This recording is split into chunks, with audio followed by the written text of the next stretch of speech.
الحمد لله نحمده ونستعينه ونستغفره ونؤمن به ونتوكل عليه ونعوذ بالله من شرور أنفسنا ومن سيئات أعمالنا من يهده الله فلا مضل له ومن يضلله فلا هادي له ونشهد أن لا إله إلا الله وحده لا شريك له ونشهد أن سيدنا ومولانا وحبيبنا محمدا عبده ورسوله الحمد لله وكفى والصلاة والسلام على رسوله المصطفى وعلى عباده الذين ارتضى ومن هداهم اهتدى وبآثار أهل المدينة اكتفى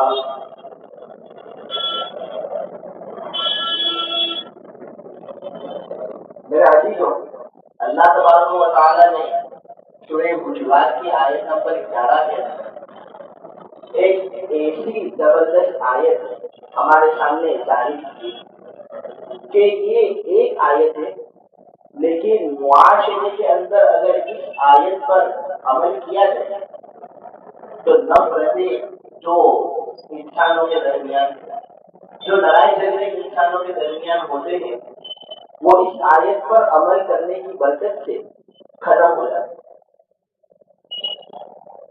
نہایت واضح اور مفصل طریقے سے اس ایک آیت کے اندر معاشرت کے اندر کس طرح رہنا ہے وہ ہمارے سامنے بیان کیا ہے۔ میرے عزیزوں، یہ آیت سورہ حجرات کی آیت نمبر 11 ہے۔ یا ایھا الذین آمنوا لا یسخر قوم من قوم عسى، آخر پر اس آیت کے اندر اللہ تبارک و تعالیٰ نے یہ بات کہی ہے کہ ایمان والوں، وہ لوگ جو دین اسلام پر عمل کرتے کبھی بھی ایک دوسرے کو برے نام سے مت پکارا، ولا تنابزوا بالالقاب، برے نام سے کبھی بھی ایک دوسرے کو پکارا مت کرو۔ یہ ایک ایسی چیز ہے جس کی وجہ سے انسان سخت درجے کے گناہ کے اندر مبتلا ہوتا ہے۔ کوئی آدمی اگر پیڑ کے اندر مبتلا ہے، وہ لنگڑا چلتا ہے اور ہم اس کو لنگڑا کے کر بولیں۔ کوئی آدمی برابر دیکھ نہیں سکتا تو اس کو اندھا کہا جاتا ہے، اور ایک جوڑی سے اس کو یاد کیا جائے، ہماری شریعت کے اندر کسی طرح کی جا سکتی ہے۔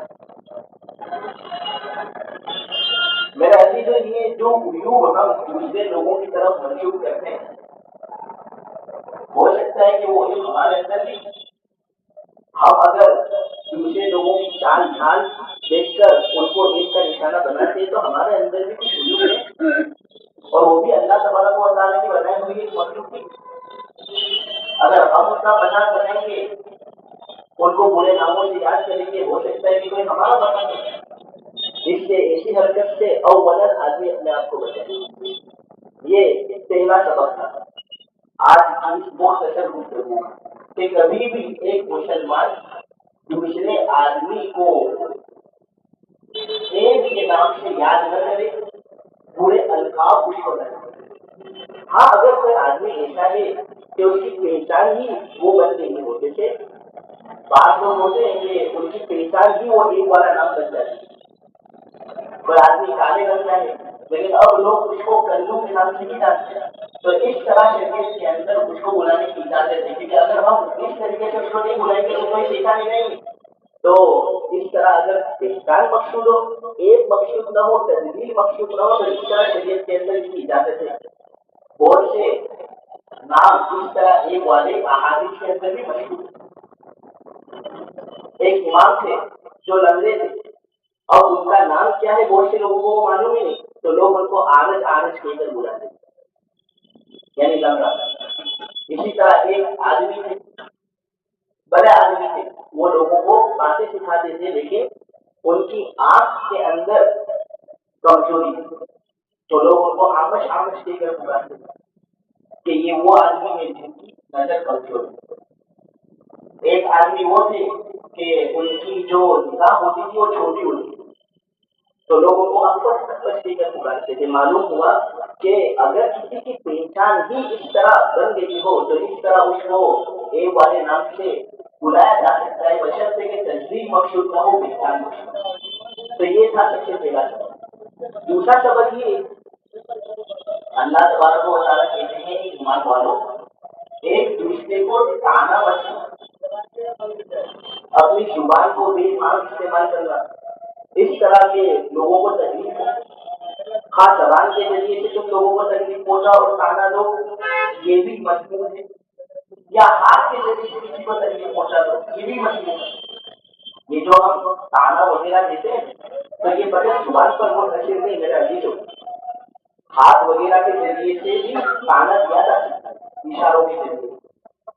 حدیث کے اندر آتا ہے کہ نبی کریم صلی اللہ علیہ وسلم کی کسی بیوی ہے، حضور کی دوسری بیوی جس کا نام تھا حضرت صفیہ، وہ چونکہ پستا تھی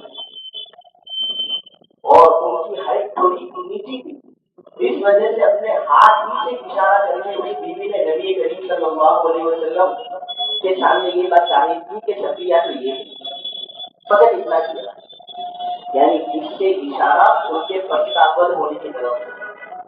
نبی کریم صلی اللہ علیہ وسلم نے فوراً کہا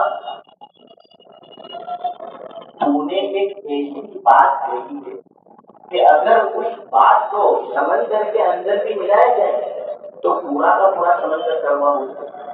یہ ایسی بات ہماری شریعت کے اندر اس طرح لوگوں کا دل دکھانا، لوگوں کو تانا دینا، اس طرح ہماری شریعت کے اندر بالکل معصوم ہے، شریعت کے اندر حرام ہے، قرآن کی وجہ سے۔ یہی حضرت صفیہ رضی اللہ تعالیٰ کے بارے میں ہی ایک اور حدیث مذکور ہے کہ دراصل یہ پہلے یہودیہ اپنی رضامندی سے اسلام قبول کیا اور حضور نے ان کے ساتھ نکاح کیا، لیکن چونکہ یہ پہلے سے یہودی بھی ہے تو نبی کریم صلی اللہ علیہ وسلم کی کسی بیوی نے حضرت صفیہ کے بارے میں یہ بات کہی کہ صفیہ تو یہودی ہی ہے، اب وہ تو مسلمان ہو گئی، اب اس طرح یہودی اس کو کہنا بالکل مناسب تھا نہیں، کیونکہ ماقبلے کے اندر جو بھی ہوا ہے اسلام کے اندر داخل ہونے کی وجہ سے اللہ تبارک و تعالیٰ تمام گناہوں کو معاف کر دیتے۔ لیکن یہاں پر اس عورت نے نبی کریم صلی اللہ علیہ وسلم کی بیوی کے بارے میں کہا کہ یہ تو یہودیہ کی بیوی، یہودی عورت ہے۔ نبی کریم صلی اللہ علیہ وسلم کے پاس حضرت صفیہ جاتی ہیں اور کہتی ہیں کہ نبی کریم صلی اللہ علیہ وسلم دیکھو یہ بات میرے بارے میں لوگ کہہ رہے ہیں کہ میں یہودیہ ہوں، میں تو مسلمان ہو چکی ہوں۔ تو نبی کریم صلی اللہ علیہ وسلم ناراض ہوئے اور کہا کہ یہ لوگ تمہارے بارے میں ایسی بات کہتے ہیں، یہ بالکل مناسب نہیں، ان کو اپنے آباء پر کیا فخر، کیا اپنی ذات پر ان کو فخر تو کسی کو نہیں ہونا چاہیے کسی چیز پر، یہ جو تعبیر ان کی تعبیر سے ہوا یہ بالکل مناسب ہے۔ لیکن ایک کام کرو، جب بھی کوئی اب تمہیں یہودیہ کہے تو تم مجھ سے یہ کہہ دینا کہ دیکھو میرے ابا نبی تھے، میرے چچا بھی نبی تھے اور میرے خاوند بھی نبی تھے، لہٰذا تم کس اعتبار سے میرے سامنے فخر کر رہے ہو، مجھے سمجھ میں نہیں آتی۔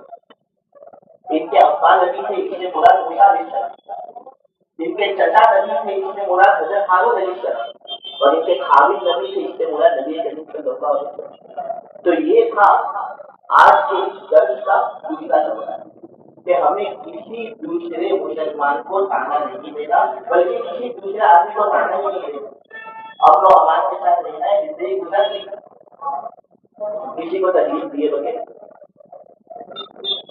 اور آخری سبق جو مجھے آپ لوگوں کے سامنے بیان کرنا ہے وہ ہے اس آیت کا شروعات۔ اس آیت کے اندر اللہ تبارک و تعالیٰ نے کہا ایک ایمان والو کوئی مرد دوسرے مرد کا مذاق نہ بنائے۔ ہو سکتا ہے کہ وہ جس کا مذاق اڑایا جا رہا ہے وہ بہتر ہو اس آدمی سے جو مذاق کر رہا ہے، اسی طرح کوئی عورت کسی دوسری عورت کا مذاق نہ بنائے. ہو سکتا ہے کہ وہ عورت جس کا مذاق بنایا جا رہا ہے وہ بہتر ہو اس عورت سے جو مذاق کر رہی ہے. آج کل کے زمانے میں مذاق کا سلسلہ تو بہت عام کام ہے. میرے عزیزوں کسی کی شکل و صورت کو دیکھ کر ہم مذاق بناتے ہیں. ارے اس کو جو شکل و صورت عطا ہوئی ہے وہ اللہ تبارک و تعالیٰ کی طرف سے عطا کرتا ہے. اللہ نے بہت اہتمام کے ساتھ اور اللہ تبارک و تعالیٰ کا بڑی خوبصورتی کے ساتھ اس کی شکل و صورت بنائی. کیوں کون ہوتے اس میں یہ چوری کرنے والے؟ تو کبھی بھی ایک مسلمان کی شان یہ نہیں ہوتی کہ وہ دوسرے آدمی کی شکل و صورت کو ٹارگیٹ کرے اور شکل و صورت کے اعتبار سے اس کا مذاق. کبھی کپڑے وغیرہ کو دیکھ کر مذاق بنایا جاتا ہے. تھوڑا آدمی کے کپڑے تھوڑے غریب قسم کے ہوتے ہیں اور یہ آدمی امیر قسم کے کپڑے پہن رہا ہے تو وہ جو گھٹیا قسم کے کپڑے پہن رہا ہے وہ اس کی مشق ہو رہا ہے. فقط اس وجہ سے کہ اس نے گھٹیا قسم کے کپڑے پہنے. اور اللہ نے تمہیں مان دیا ہے, اللہ تبارک و تعالیٰ کی طرف سے تمہیں رزق عطا ہوا ہے, تو کیا اس طرح فخر کرو گے تو تمہاری زندگی کے اندر برکت ہونے والی ہے؟ یہ سب چیزیں ایسی ہیں جن کی وجہ سے برکتیں مشروع ہوتی. وہ آدمی بددعا کرے گا, اس بددعا کے نتیجے میں ہلاکت ہی ہلاکت. کبھی چال ڈھال وغیرہ کے ذریعے سے مذاق بنایا جاتا ہے. کسی آدمی کی اسٹائل بات کرنے کی الگ ہوتی ہے. کوئی آدمی الگ اسٹائل سے چلتا ہے تو بھائی تمہارا کیا ہے, اس کو اس طرح چلنے دو, اس کے پیر, اس کو اس طرح بات کرانے دو, اس کی زبان. ہم اس طرح مذاق بنائیں اس کا تو یہ بالکل مناسب نہیں. قرآن کا ایک قاعدہ بہت زبردست. ہو سکتا ہے کہ وہ جس کا مذاق بنایا جا رہا ہے وہ بہتر ہو اس آدمی سے جو مذاق کر رہا ہے. اگر وہ اللہ کا ولی نکلا تو قرآن نے تو مسافت بیان کی ہے. حدیث کے اندر ہے من عاد لی ولیًا فقد آذنته بالحرب. جس شخص نے میرے ولی کے ساتھ دشمنی والا برتاؤ کیا, اس کو تکلیف اس نے پہنچائی, تو میرا اس کے ساتھ اعلان ہے جنگ. اللہ تبارک و تعالیٰ کے ساتھ جنگ کر کے کسی کا بھلا ہوا ہی نہیں ہے ہمارا ہوگا. کسی نے ہمیں اللہ تبارک و تعالیٰ کی رحمت کی بات حاصل کرتے ہیں, کسی کا مذاق بنانا ہے. موسیٰ علیہ السلام جو اللہ تبارک و تعالیٰ کے ولی تھے, بلعام ابن باعورہ نے ان کو نقصان پہنچانا چاہا, اور بلعام ابن باعورہ بھی وہ نیک آدمی تھا, اتنا نیک تھا کہ کہتے تھے کہ جو بھی دعا مانگتا میں نے اللہ سے, اللہ اس کی دعا قبول کر لیتا. لیکن اس نے وہی بد دعا موسیٰ علیہ السلام کے خلاف کی تو کتے کی طرح اس کی زبان یہاں نیچے آ گئی اور اس کے سینے پر لٹک بھی گئی. پھر وہ بات ہی نہیں کر سکتا تھا, دعا ہی نہیں کر سکتا تھا. اللہ نے وہ جو نعمت اس کو دی وہ چھین دی. قرآن میں ہے ان تحمل علیہ ینحت اور تترکہ ینحت. یہ تو ایسا آدمی بن گیا کہ اس پر بوجھ ڈالو تب بھی زبان کتے کی طرح باہر نکالے, بوجھ نہ ڈالو تب بھی کتے کی طرح یہ زبان اپنے باہر نکالے. کمثل الکلب, قرآن کے اندر یہ سخت الفاظ والی ہے. تو کبھی کسی کا مذاق بنانا نہیں, کبھی کسی کا مذاق نہ ہو. موسیٰ علیہ السلام کے زمانے میں ایک آدمی کو قتل کیا گیا تھا. موسیٰ علیہ السلام کے زمانے میں ایک آدمی کو قتل کیا گیا تھا, اور کس نے اس کو قتل کیا ہے وہ معلوم نہیں تھا. تو اللہ تبارک و تعالیٰ نے موسیٰ علیہ السلام پر وحی اتاری. تو موسیٰ علیہ السلام نے وہ وحی لوگوں کے سامنے نقل کی اور کہا کہ دیکھو جو مقتول ہے گائے کا گوشت کاٹ کر اس کا ایک ٹکڑا مقتول کے جسم پر لگانا ہے. مقتول زندہ ہوگا اور وہ بتائے گا کہ قاتل کون ہے. جو بنو اسرائیل سے وہ کہنے لگے یا موسیٰ اگر کبھی کو نہ پوچھو اے موسیٰ کیا تو ہمارے ساتھ مذاق کرتے ہیں. تو موسیٰ علیہ السلام نے جواب میں کہا قال اعوذ باللہ ان اکون من الجاہلین, میں اللہ کی پناہ مانگتا ہوں کہ میں جاہل لوگوں میں سے ہوں. اس سے یہ بات معلوم ہوئی کہ جو لوگ سمجھ کر کرتے دوسرے لوگوں کا مذاق بناتے, چال ڈھال کو شکار نہیں کرتے, اسی طرح چہرے وغیرہ کو اندازے سے رکھ کر محفوظ کر کے اس پر آدمی کی مذاق بناتے, تو یہ دراصل وہ لوگ ہیں جو جاہل قسم کے لوگ. اور موسیٰ علیہ السلام نے تو پناہ مانگی اللہ سے کہ اللہ نے تیری پناہ مانگتا ہوں کہ تو مجھے جاہل لوگوں کی طرح مت کر.